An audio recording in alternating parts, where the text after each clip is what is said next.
अच्छा, ये शराब पीने वाले जो हैं, क्या कोई दवाई है जो शराब पीने वाले दवाई ऐसी आयुर्वेद में खाएं और शराब छूट जाए? भाई किस किस के घर में प्रॉब्लम है शराब की? हाथ खड़ा करो, आज छुड़वाते हैं, मदद करते हैं आपकी। ये देखो, ये पूरा ये नहीं डरती अपने घर वाले से, उठा दिया हाथ, कहती मैं करूंगी छुड़वाऊंगी। देखो मैं आपको बताऊं इसके लिए क्या है कि जो लोग शराब पीते हैं वो उनके ब्रेन के अंदर घर कर जाती है। शराब जो है, लोग कहते हैं शराब पीने से लीवर खराब होता है, ये होता है, वो तो होता ही होता है, लेकिन ब्रेन के अंदर एक हार्मोन होता है जिसे हम सेरोटोनिन हार्मोन बोलते हैं। वो हमारे शरीर का जैसे जहाज के अंदर या गाड़ी के अंदर इंजन होता है, वैसे वो इंजन का ऑयल है, इंजन का वो ईंधन है, तो उसको कहते हैं सेरोटोनिन हार्मोन। जब दारू पीते हैं हम, शराब पीते हैं, तो शराब से वो हार्मोन वीक होता है। जब वीक होता है तो आदमी रोज़ सुबह उठ के कहता है आज नहीं पीऊँगा, आज नहीं पीऊँगा। जैसे ही शाम को 4 बजते हैं लिटिल सा ले लेते हैं, कौन पूछता है, वो इतना सा फिर लेता है, फिर 1 के 2, 2 के 3, 3 के 4 पैक हो गए, फिर ना अपने आप का ना अपने बाप का, फिर खड़बड़। तो मतलब ये चलते चलते 20-20 साल, 25-25 साल जब गुजर जाते हैं तो वही आदमी फिर सुबह भी शराब, दोपहर को भी शराब, शराब पी के बकबक करना, बोलना। तो मैं उसको कहता हूँ ये शराबी नहीं है, ये बीमार हो गया, अब ये बीमारी हो गई। इस बीमारी को हटाने के लिए हमारे जो वैद्य हैं बहुत अच्छी एक औषध बनाते हैं। उसके लिए आपको हमारे से ही संपर्क करना पड़ेगा, क्योंकि उसके लिए घरेलू कोई भी ऐसी चीज़ नहीं है कि उसको शराब छुड़ाई जाए, लेकिन उसके लिए आपको मेडिसिन लेनी पड़ेगी। वो मेडिसिन आप कभी भी हमारे जाके जो वेबसाइट है उस पर डाल लेना, आपको मिलेगी और उसके लिए बहुत फ़ायदा होता है। और मुझे लगता है कि आज तक हमने कम से कम ज़्यादा नहीं तो 4-5 लाख से ज़्यादा लोगों को वो दवाई दी है और उसका बहुत अच्छा रिजल्ट है। और वो हमारी कोई ऐसा कंट्री नहीं है जहाँ वो दवाई नहीं जाती, और गवर्नमेंट से अप्रूव्ड है, कोई टेंशन वाली बात नहीं है और उसका कोई साइड इफ़ेक्ट नहीं होता। वो लगेगा कि महाराज जी के पास बैठ के मैंने ये बात करी, क्योंकि शराब छुड़वाने का कोई ऐसा नुस्खा नहीं है जो घरेलू हम बना लें। हाँ, एक चीज़ ज़रूर है कि अगर हम उसको अजवाइन का पानी डेली वो आदमी लेना शुरू कर दे, अगर वो दिल से छोड़ना चाहता है तो शाम को अजवाइन उबाल के उसका पानी पी ले, और उसके बाद कोई मीठा घर में हो, गुड़ हो, गुलाब जामुन हो, कुछ भी ऐसा मीठा खा ले।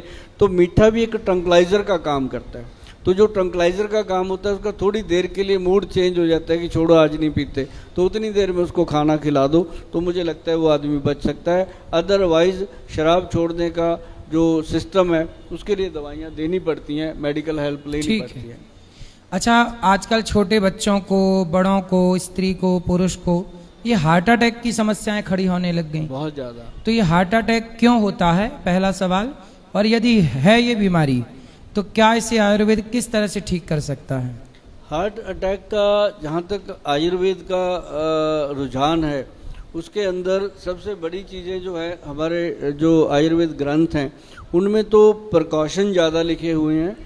साथ में कहा गया है कि प्रिकॉशन जो है वो बहुत इम्पॉर्टेंट है, हम लोग करते नहीं हैं, ध्यान नहीं देते। बच्चा थोड़ा सा शरारत करता है, कभी उसको चॉकलेट दे देते हैं, कभी उसको आइसक्रीम दे देते हैं, कभी उसको खाने की वो चीज़ तो देते ही नहीं जो उसके लिए फ़ायदेमंद हो। और ज़्यादा से ज़्यादा क्या करते हैं, मोबाइल पकड़ा देते हैं, बच्चा उसमें लग जाता है। तो मोबाइल जो है वो ब्रेन के अंदर केमिकल वैसे ही पैदा करेगा। अब जैसे हम 10 लोग हम बैठे हैं, अपने सामने तीन महिलाएं आ जाएं, एक अपनी बीवी आ जाए, अपनी मदर आ जाए, अपनी बहन आ जाए, और चौथी आ जाए कोई और पड़ोसन, तो हमारे चारों के लिए एकदम नज़रिया अलग होगा। माँ के लिए माँ का भाव होगा, बहन के लिए बहन का होगा, बीवी के लिए ओए चाय लेके आ, ऐसा भाव होगा। तो जो पड़ोसन होगी उसको इधर तो देख के छोड़ देंगे, मतलब अपना जो भाव है वो बदलता है। ऐसे मोबाइल देखते देखते भी महाराज जी चेंज होता है कि हमारे दिमाग के अंदर केमिकल पैदा होते हैं। तो एक मैं आपको एक एग्जांपल बताऊं महाराज जी की, ब्रेन के अंदर केमिकल जब पैदा होते हैं तो उसको कोई बचा नहीं सकता। आपने भी कभी देखा होगा, लोगों ने भी देखा होगा कि एक बड़ी छोटी सी स्टोरी है, मैं सुनाता हूँ। ये हमारे सोनू जी ने सुनाई थी, शर्मा जी ने लोगों को, कि एक इंसान को फांसी की सज़ा सुना दी गई कि इतनी तारीख को इतने बजे तेरे को फांसी होनी है। तो 2 दिन पहले उसको डिसीजन बता दिया गया कि फांसी तेरी कैंसिल हो गई भाई, तेरे को कोबरा का जहर से मारा जाएगा, कि सांप लड़ाया जाएगा तेरे को। तो वो आदमी डरा हुआ बेचारा, मौत के चुंगल में, जैसे मर्जी मार दो भाई, मारना है जब आपने, तो उसके अंदर उसका डर इतना पैदा कर दिया कि फांसी से उतना डरा नहीं था जितना वो सांप के डंक से डरने लगा। तो उसको इतना डर, ये सच्ची कहानी है अपने देश की, सच्ची कहानी है। तो उसको मतलब जब टाइम आया उसको बताया गया अभी 1 घंटा रह गया, कुर्सी पे ऐसे बिठा दिया उसको बांध के, 1 घंटा रह गया, फिर घंटे के बाद बोला आधा घंटा रह गया, 10 सेकंड रह गए, 1 सेकंड रह गया, आधा सेकंड रह गया, अभी हो गया, ये आ गया कोबरा, उसको पिन चुबो दिया गया, सिंपल पिन।